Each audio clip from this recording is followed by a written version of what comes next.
Well, bicycle activists are planning to take to the streets of Sunnyvale this weekend. They are deeply concerned about a string of traffic crashes that left 4 people dead in the span of 1 month from early September to early October. KPIX 5's Devin Feely spoke to bike advocates about what they want the city to do.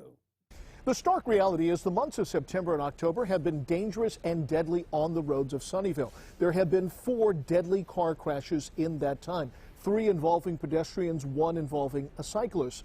And the police department hopes that by better understanding what happened in those crashes, they can put the brakes and slow down this troubling trend. 2 of the deadly crashes happened here at the intersection of Wolf Road and Inverness. A pedestrian was killed on September 8th and a bicyclist a month later on October 10th.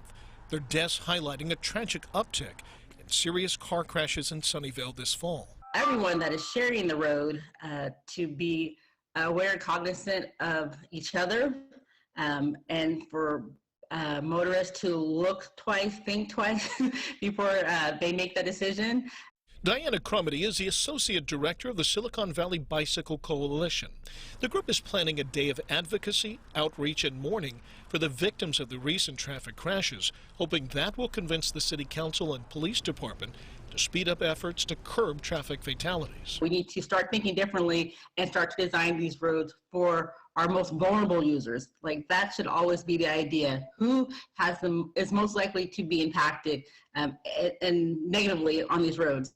The Sunnyvale Police Department has created an online dashboard to provide the public with information about the crashes, tweeting, "We hope it will help remind drivers, cyclists, and pedestrians of the importance of safety when using our roadways."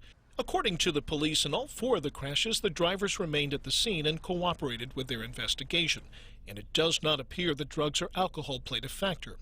Diana says drivers nonetheless should be extra cautious, given the consequence of a crash between their car and someone on foot or a bicycle.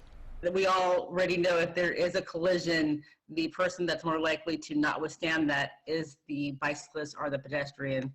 There is no single group that is solely responsible for these crashes. Drivers, pedestrians, and cyclists all share the road and share some responsibility for being as cautious as they can be. Now, in the meantime, the police department is beefing up patrols in known trouble spots. In Sunnyvale, Devin Feely, KPIX 5.